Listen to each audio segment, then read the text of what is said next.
श्री गुरुदेव दत्त. आज आपण श्री गुरुचरित्रातील एका अशा अध्यायाबद्दल बोलणार आहोत जो आपल्याला आपल्या कर्मांबद्दल आणि त्यांच्या परिणामांबद्दल खूप काही शिकवून जातो. ही एक अशी कथा आहे जी भूतकाळ आणि वर्तमान यांना जोडते. हा प्रश्न बघा आपल्या प्रत्येकाच्या मनात कधी ना कधी येतोच, नाही का, की आपल्यासोबत जे काही घडतंय ते का घडतंय. तर याच प्रश्नाचं एक खूप सुंदर कथात्मक उत्तर श्री गुरुचरित्राच्या 28व्या अध्यायात दडलेलं आहे. चला तेच आज आपण उलगडून पाहूया. तर मग आजच्या या विवेचनात आपण काय काय पाहणार आहोत. आपण सुरुवात करणार आहोत कर्माच्या एका गहन रहस्याने. मग पाहूया एका मातंगाने विचारलेला एक अतिशय महत्त्वाचा प्रश्न, त्याला मिळालेलं कर्मविपाकाचं ज्ञान, श्रीगुरूंची एक अद्भुत लीला, आणि मग समोर येतं ते म्हणजे पवित्र विभूतीचं सामर्थ्य. आणि शेवटी या अध्यायाचं सार काय आहे तेही बघू. तर कथेची सुरुवात होते तिथून जिथे मागचा अध्याय संपला होता. श्रीगुरूंनी एका मातंग व्यक्तीला म्हणजे अंत्यज समाजातल्या व्यक्तीला त्याच्या पूर्वजन्माची आठवण करून दिली होती. त्याला कळलं होतं की तो मागच्या जन्मी एक मोठा विद्वान ब्राह्मण होता आणि इथूनच खऱ्या अर्थाने एका मोठ्या रहस्याला सुरुवात होते. आता पूर्वजन्माचं ज्ञान मिळाल्यावर त्याच्या मनात एक स्वाभाविक पण खूप वेदनादायी प्रश्न उभा राहिला. तो श्रीगुरूंना विचारतो, स्वामी, जर मी पूर्वजन्मी एवढा मोठा विद्वान ब्राह्मण होतो तर मग या जन्मात मला असा चांडाळे जन्म का मिळाला? असं कोणतं पाप माझ्या हातून घडलं होतं? त्याच्या या प्रश्नावर श्रीगुरूंनी त्याला कर्मविपाक समजावून सांगायला सुरुवात केली. कर्मविपाक म्हणजे काय? तर आपल्या मागच्या जन्मातल्या चांगल्या वाईट कर्मांची फळं या जन्मात सुखदुःखाच्या रूपात कशी मिळतात याचं ज्ञान. सोप्या भाषेत सांगायचं तर या शिकवणीनुसार आपल्या आयुष्यात काहीही योगायोगाने घडत नाही.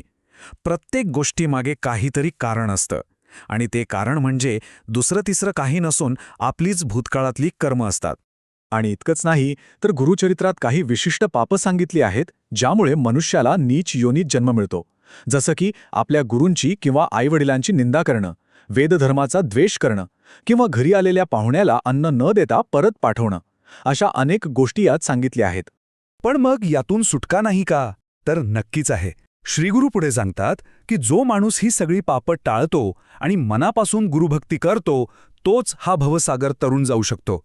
म्हणजे मार्गही दाखवला आहे. चला आता पुढे बघूया. कारण इथून पुढे कथेला एक असं वळण मिळतं जे खूपच नाट्यमय आहे. त्या मातंगाला जे ज्ञान मिळालं त्यामुळे त्याच्या वागण्यातच बदल झाला. झालं असं की पूर्वजन्माचं ज्ञान मिळाल्यावर तो स्वतःला पूर्णपणे ब्राह्मण समजू लागला. आणि इतकंच नाही तर तो त्याच्या या जन्मातल्या बायको मुलांना ओळखायलाही तयार नव्हता. हे सगळं पाहून श्रीगुरूंच्या लक्षात आलं की ज्या चमत्कारासाठी हे ज्ञान दिलं होतं तो उद्देश आता पूर्ण झालाय. आता हे ज्ञान परत घेण्याची वेळ आली आहे. आणि मग श्रीगुरूंनी एक लीला रचली.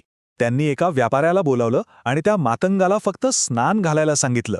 बघा, एका साध्या स्नानाच्या क्रियेतून केवढा मोठा चमत्कार घडणार होता. आणि चमत्कार घडलाच.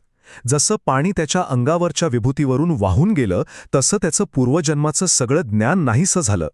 एका क्षणात तो विद्वान ब्राह्मण पुन्हा एक सामान्य मातंग बनला आणि लगेच आपल्या बायका मुलांकडे धावत जाऊन त्यांना मिठी मारली. हे पाहून तिथे असलेले सगळे लोक अक्षरशः थक्क झाले. ही जी अविश्वसनीय घटना घडली ती पाहून श्रीगुरूंच्या एका शिष्याच्या मनात एक नवीन आणि त्याहूनही गहन प्रश्न निर्माण झाला. त्रिविक्रम भारती नावाच्या त्या शिष्याने विचारलं, स्वामी, हे कसं शक्य आहे? फक्त अंगावरची विभूती धुतल्याने त्याचं सगळं ज्ञान कसं काय नाहीसं झालं? या भस्मामध्ये, या विभूतीमध्ये असं काय सामर्थ्य आहे? हा प्रश्न खूपच महत्त्वाचा होता.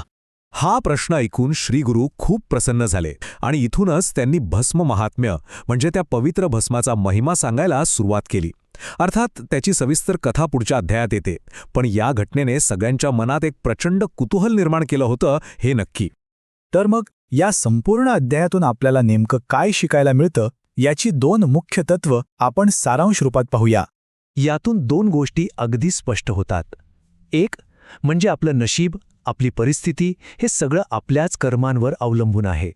आणि दुसरी गोष्ट म्हणजे सद्गुरूंनी दिलेल्या विभूतीमध्ये, त्या भस्मामध्ये वास्तव बदलण्याची अफाट शक्ती असते. या अध्यायाची फलश्रुती सांगते की जो कोणी ही कथा, हा अध्याय श्रद्धेने वाचतो किंवा ऐकतो त्याला कर्माचं ज्ञान मिळतं.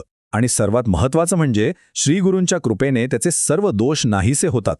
आणि शेवटी एक विचार करण्यासारखा प्रश्न की जर एका चिमूटभर भस्मासारख्या साध्या दिसणाऱ्या गोष्टीमध्ये इतकी प्रचंड शक्ती असू शकते तर विचार करा, ह्या विश्वात अशा आणखी कितीतरी अदृश्य शक्ती असतील ज्या आपल्या जीवनाला, आपल्या वास्तवाला आकार देत असतील.